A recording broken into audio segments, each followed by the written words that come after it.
एक राजा था, उसकी एक रानी थी। राजा का नाम चंदन था, रानी का नाम मालिया थी। राजा के दो पुत्र थे।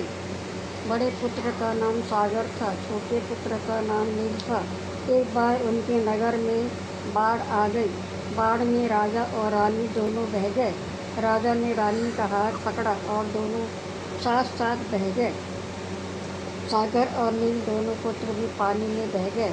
इन दोनों ने भी एक दूसरे का हाथ पकड़ा और बाढ़ के पानी में बहते रहे। बहते बहते राजा और रानी तो नदी के किनारे पहुंच गए और जब बाढ़ कम हो गई तो वे अपने राज्य में पुनः वापस आकर रहने लगे। साथ ही जनता भी कुछ बाढ़ में बह गई, जानवर भी बह गए, कुछ जानवर मर भी गए, कुछ लोग मर भी गए। राजा अपने राज्य में फिर से सिंहासन पर जाकर बैठ गए और शासन करने लगे। राजा और रानी ने अपने पुत्रों की बहुत खोज की, पर वे नहीं मिले। रात दिन राजा व रानी अपने पुत्रों की याद में रोया करते थे। इधर सागर और नील दोनों पुत्र भी एक दूसरे का हाथ पकड़कर राज्य से बहुत दूर तक चले गए। नदी का पानी कम हुआ तो वहाँ पर पानी में नाव चलाकर मछली पकड़ने वाले मछुआरों ने उन्हें देखा और अपने साथ अपने घर पर ले आए। वे उन्हें मछली पकड़ने साथ ले जाते थे और उनसे काम करवाते थे। दिन रात वे दोनों भाई उन्हीं के घर में जब सो रहे थे तो छोटा भाई रोने लगा। उसने बड़े भाई से कहानी सुनाने को कहा। बड़े भाई सागर ने छोटे भाई नील से कहा कि भैया मैं तुम्हें कौन सी कहानी सुनाऊं, आप बीती या पर बीती, कौन सी? तब नील ने कहा कि मुझे तो आप बीती कहानी सुनाओ, आप बीती कहानी सुनाइए। पर बीती कहानी सुनकर मैं क्या करूँगा? सागर ने नील को आप बीती कहानी सुनाई। उसने कहानी कहना शुरू किया। कह चंदन कह मालया, कह सागर कह नील, जस जस पड़े व्यथा तस तस सहत शरीर। बार बार यही कहानी सुनाता था। कहानी सुनकर नील को नींद आ जाती थी। सुबह उठकर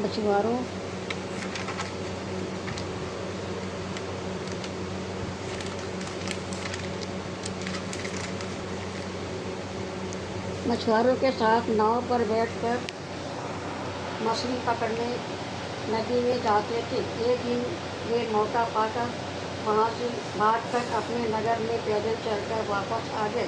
दिन भर वे यहाँ वहाँ नंगे पैर सड़कों पर घूमते रहे। घूमते घूमते जब वे थक गए तो एक मंदिर की तरफ जाकर बैठ गए।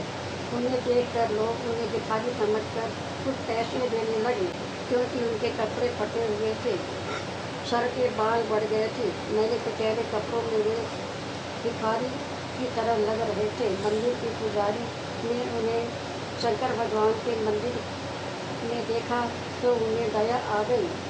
उन्हें खाने के लिए प्रसाद दिया। प्रसाद में खीर, पूरी, नारियल व फल आदि दिए, जिसे खाकर उनका पेट भर गया, क्योंकि वे दिन भर के भूखे थे और चल चल थक भी गए थे। पुजारी जी ने उनसे पूछा कि बेटा तुम कौन हो और कहाँ जाना चाहते हो? तो सागर ने पुजारी जी से कहा कि हम परदेसी हैं, वे राजा का राजमहल देखना चाहते हैं। तब पुजारी जी ने उनको राजमहल का रास्ता बता दिया। दोनों भाई राजा के महल के पास घूमते घूमते चले गए। इतने में रात हो गई। छोटे भाई नील को नींद आने लगी। बस सोने के लिए वही महल के पास जाकर बैठ गए। इतने में सागर ने उन्हें अपने गोद में बिठा लिया और बोला, भाई तू सो जा, मैं तुझे कहानी सुनाता हूँ। कि सागर ने नील को वही कहानी सुनाई जो हमेशा सुनाया करता था। कह चंदन कह मालया, कह सागर कह नील, जस जस पड़े व्यथा तस तस सहज शरीर। रानी साहिबा ने सागर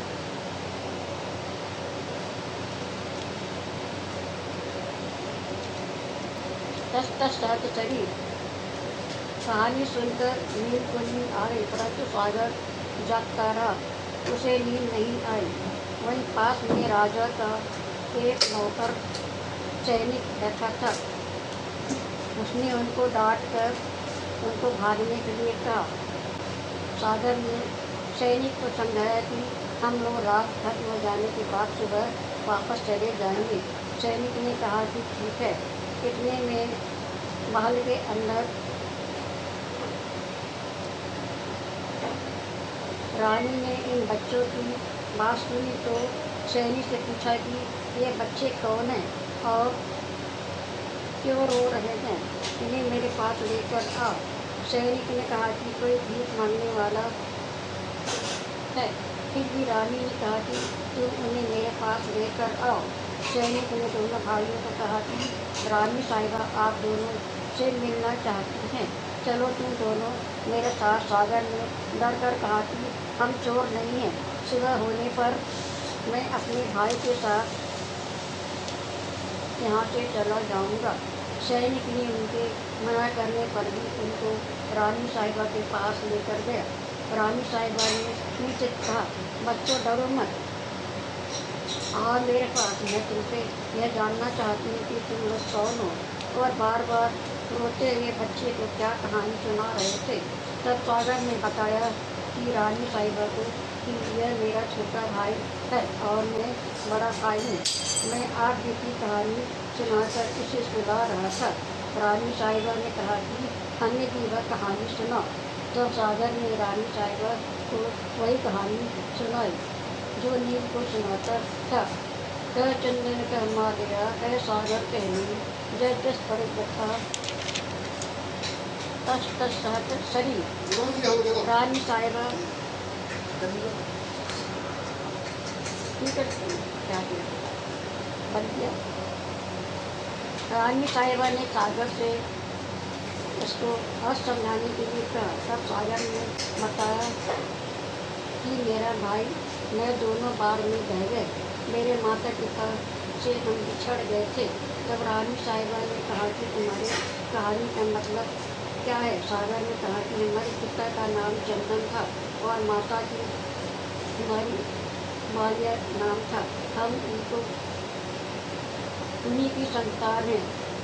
मेरा नाम सागर है और ये छोटा भाई नील है। इतना सुनते रानी ने इन दोनों से कहा कि आपके माता पिता क्या करते थे। तब सागर ने बताया कि वे एक बहुत बड़े राजा थे, माता हमारी महारानी साहिबा थी। इतना सुनते रानी ने उन्हें गले से लगा लिया और कहा कि मैं तुम्हारी माँ हूँ, और उन्हें पाकर बहुत खुश हुई। राजा साहब को बुलाकर दोनों भाइयों को मिलाया। राजा साहब भी बहुत प्रसन्न हुए। उन्होंने नाई को बुलाकर उनके बाल कटवाए, अच्छे से नहलाया और कहा नौकरों से कहा कि इनकी अच्छे से तैयार करके राज दरबार में ले आओ। दोनों भाई बहुत प्रसन्न हुए। उनके माता पिता मिल गए और राजा रानी को उनके निकली हुई संतान मिल गई।